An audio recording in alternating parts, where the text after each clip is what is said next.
सुशील कुमार शिंदे साहब का बयान मैं आपको अब सुनाने जा रहा हूं, जो देश के पूर्व गृह मंत्री रहे हैं, होम मिनिस्टर रहे हैं। और उन्होंने एक स्टेटमेंट दिया है। इसमें याद आया, होम मिनिस्टर है, इसी से मुझे याद आ गया कि अफजल गुरु को जब फांसी हुई थी तिहाड़ जेल में दिल्ली में, अफजल गुरु को पार्लियामेंट अटैक केस में फांसी हुई थी, वो कश्मीर से था। सुशील कुमार शिंदे उस वक्त होम मिनिस्टर थे।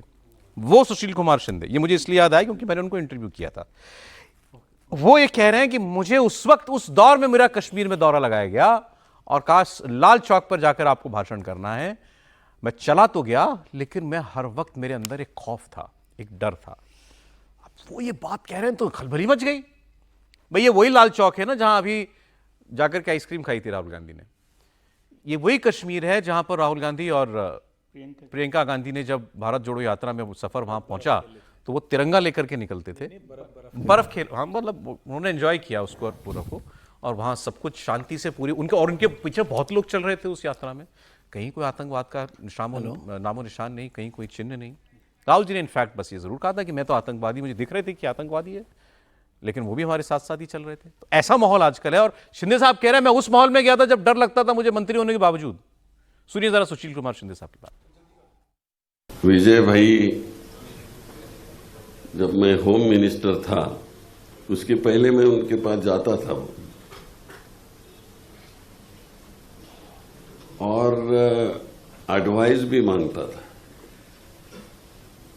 तो उन्होंने मुझे एक ऐसा असली एडवाइस किया कि सुशील बोले तू इधर उधर मत भटक, तू लाल चौक में जाके वहां भाषण कर, कुछ लोगों से मिल और डल लेक में घूमते चलो ऐसा। और वो एडवाइस से मुझे बहुत कुछ पब्लिसिटी मिली और लोगों में एक ऐसा होम मिनिस्टर है कि जो बिना डर के वो जाता है, लेकिन मेरी फटती थी वो किसको बताऊंगा।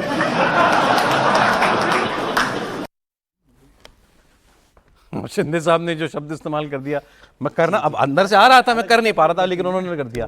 खैर डर लगा, मतलब वो कह रहे मैं होम मिनिस्टर हूं, मुझे डर लगा, मुझे वाहवाही खूब मिली। उन्होंने किसी का नाम लिया कि मुझे किसी ने सलाह दी, विजयधर का जिक्र किया उन्होंने। हाँ, करेंगे मुझे शिकारे में घूमो, लाल चौक पर भाषण करो, मैंने सब कर दिया, लेकिन आगे वही जिन्होंने कहा।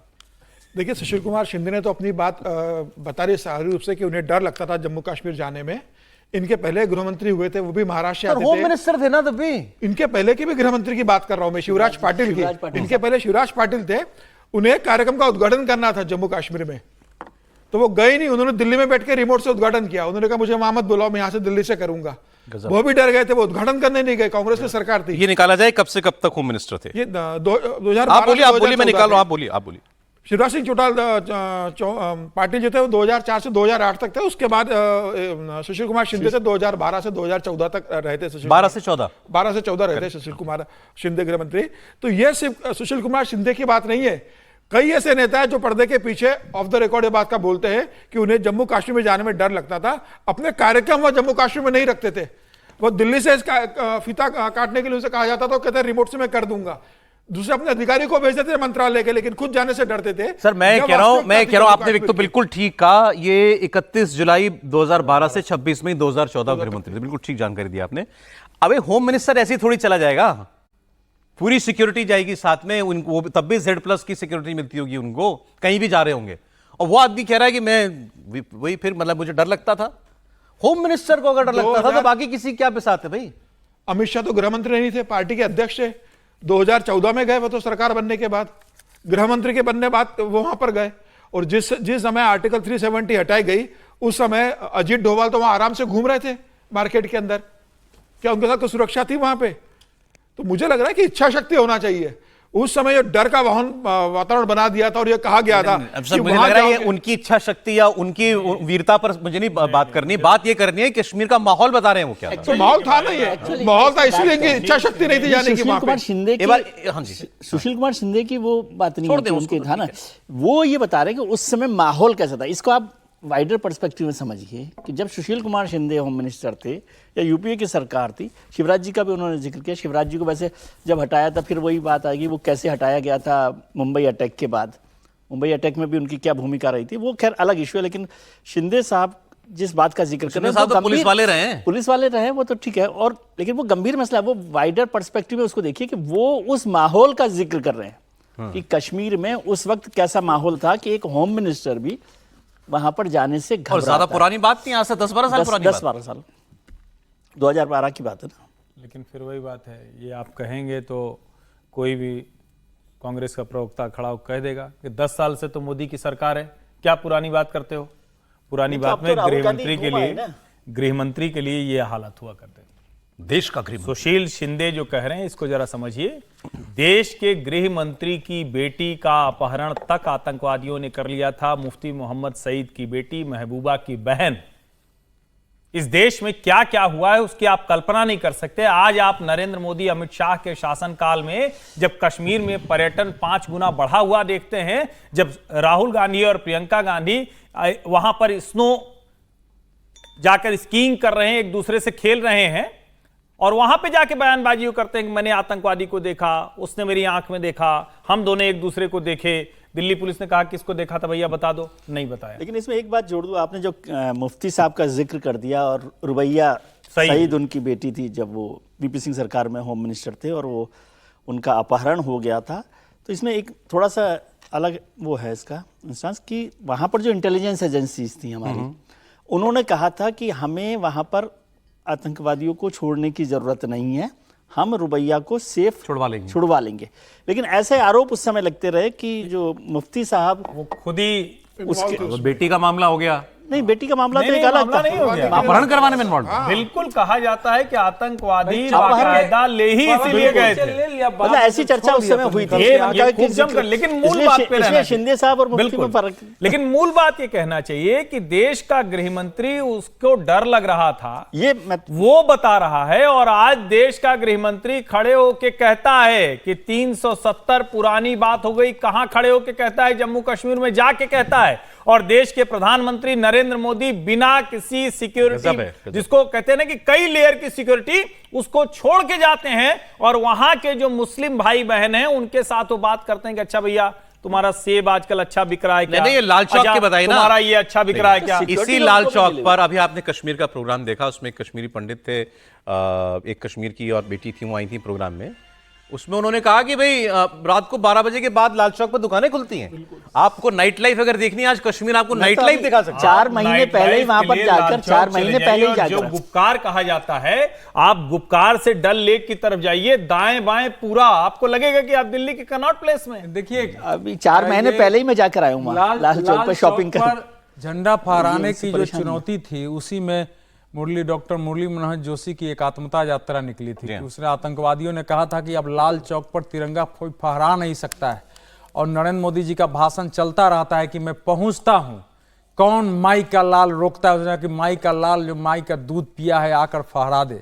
और उस समय सरकार लगातार कहती रही कि भाई वहां तक मत जाइए, यात्रा हुई थी। इस देश में देखिए हम लोगों के उम्र में ये कल्पना नहीं थी कि लाल चौक पर स्वतंत्रता दिवस समारोह, गणतंत्र दिवस समारोह, उससे जुड़े हुए इतने संगीत के कार्यक्रम होंगे। और तो छोड़िए, कोई भारत का टेलीविजन चैनल, इंक्लूडिंग वो चैनल, वो लोग जो हुर्रियत की और बाकी उनका सपोर्ट करते थे कि भाई इनके अधिकार की भी बात उठे, वो भी जाके एक छोटा कार्यक्रम वहां नहीं कर सकते थे। आज सभी टेलीविजन चैनल जा रहे हैं और विजय जी मुस्कुरा रहे हैं कि वहां जाके सब कार्यक्रम कर रहे हैं और लोग उसमें खड़े हो रहे हैं। ये कल्पना नहीं थी। तो इस समय तो एक अद्भुत बदलाव है। गृह मंत्री सुशील कुमार शिंदे वो गृह मंत्री हुए जिन्होंने कहा था कि बीजेपी के शिविरों में आतंकवादियों और हथियार की ट्रेनिंग दी जाती है जयपुर में, और उस पर हंगामा हो गया था। तो इनको तो वहां भी आतंकवाद दिखता है, तो बेचारे का डर तो जो है वहां तो स्वाभाविक था, कब मर जाए। और तो छोड़ दीजिए, गुलाम नबी आजाद, ये जब उनको मुख्यमंत्री वहां के बनने के लिए कहा गया, और एनडीटीवी के ही हम लोगों के साथ ही एक पत्रकार ने इसके लिए सोनिया गांधी से प्रेस कॉन्फ्रेंस में सवाल किया। उसके बाद वो एक इंटरव्यू दे रहे थे कि पहले तो लगता था बाहर से हो जाएगा, लेकिन जब फाइनल हो गया तो वो तो फिर तो सीमा पर जाने की बात है ना, युद्ध क्षेत्र में जाने की बात है। तो हमने बहुत कोशिश की कि हम नहीं जाएं। वो सुन रहे होंगे, वो उन्होंने इंटरव्यू दिया हुआ है और यही लंबा इंटरव्यू है उसको कि भैया वहां तो आप क्या है स्थिति, उसमें जाके काम करना। तो एक पूरी स्थिति थी।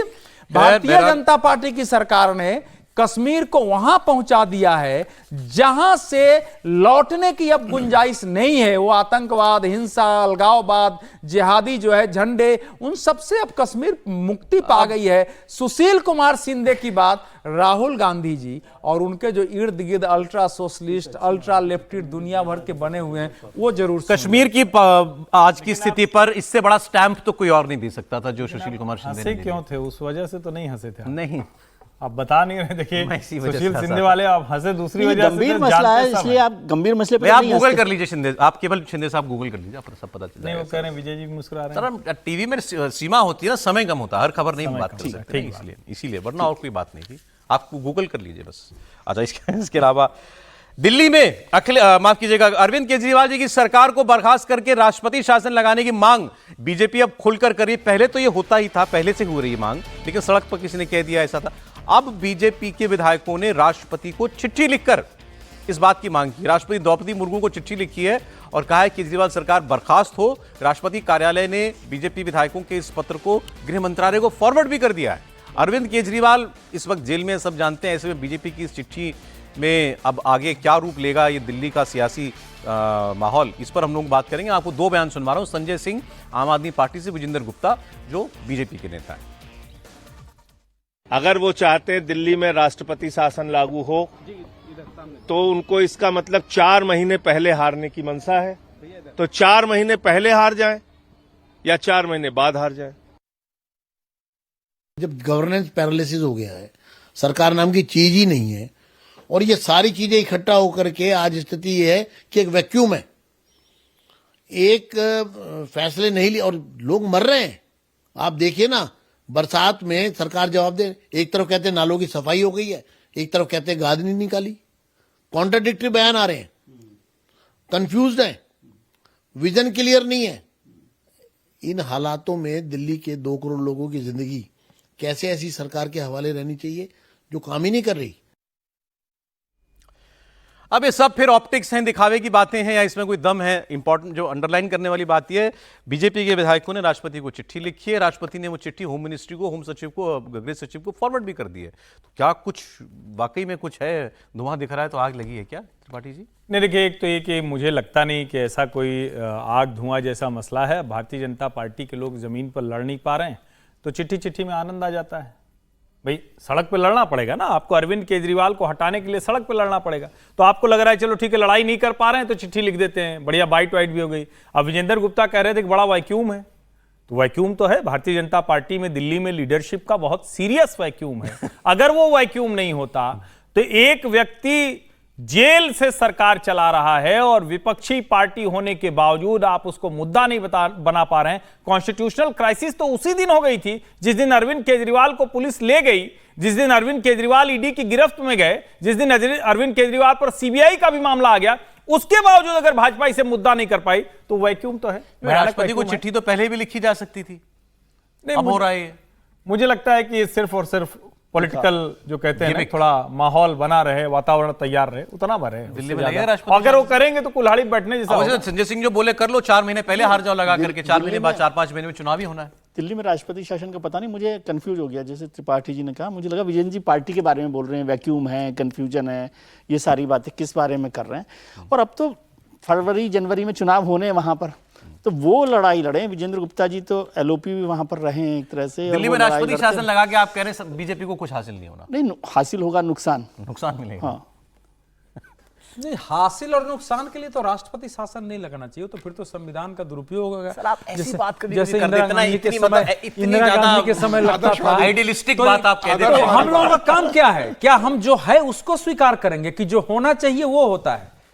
अगर राजनीति में आइडियल नहीं है, जिसको कि देश चलाना है, देश की नियति नेताओं के हाथ है, हमारी संसद विधान के हाथ में हमारे देश की हमारी नियति है, अगर वहां आदर्श नहीं है, नैतिकता नहीं है अगर निर्णय करने में, तो यही तो संघर्ष है। लंबे समय से अंग्रेजों के विरुद्ध भी संघर्ष था, फिर अगर नहीं है तो हमारे यहाँ संघर्ष कर रही है बीजेपी। लेकिन भारतीय जनता पार्टी इस समय देखिए, जब सीबीआई ईडी का होता है तब प्रेस कॉन्फ्रेंस करना, लड़ाई लड़ देना, ये अजीब स्थिति है। कई बार समझ में नहीं आती है, उनका काम करने दो।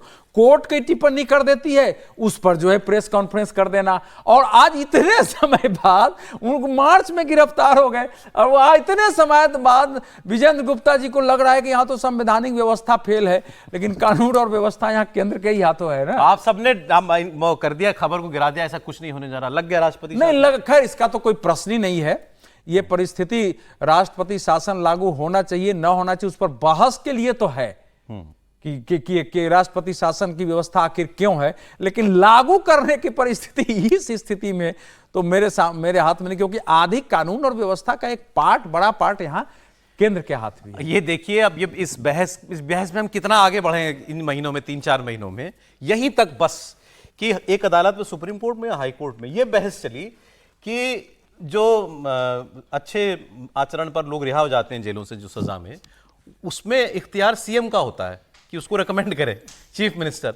वो अरविंद केजरीवाल जी कर पा रहे हैं कि नहीं कर पा रहे हैं जेल में रहकर? हमारी अदालत में सुनवाई बस यहीं तक पहुंची है। नहीं, और उसके आगे दिल्ली की जनता मर रही है। एक लाइन जोड़ दीजिए कि अरविंद जी का आचरण अच्छा है कि नहीं, चूटिंग की नहीं, ये भी एक सवाल है। जो व्यक्ति दूसरों के अच्छे आचरण पर, मतलब राजनीतिक तौर पर हम लोग हंस रहे हैं, लेकिन ये कितना गंभीर मसला है कि राज्य का मुख्यमंत्री वो दूसरों के अच्छे आचरण की एक तरह से वो जिम्मेदारी लेता है। ये बहस टॉप कोर्ट में होनी चाहिए थी दिल्ली हिंदुस्तान के, कि अगर आपका चीफ मिनिस्टर जेल चला गया किसी वजह से, तो उस वक्त उस स्टेट का क्या होगा, उस आपकी सीएम की कुर्सी का क्या होगा। और चलिए अब आगे हो जाए। केवल यहीं तक पहुंच रही है कि भाई वो जेल में बैठ करके रियायत की चिट्ठी लिख पाएगा कि नहीं लिख पाएगा।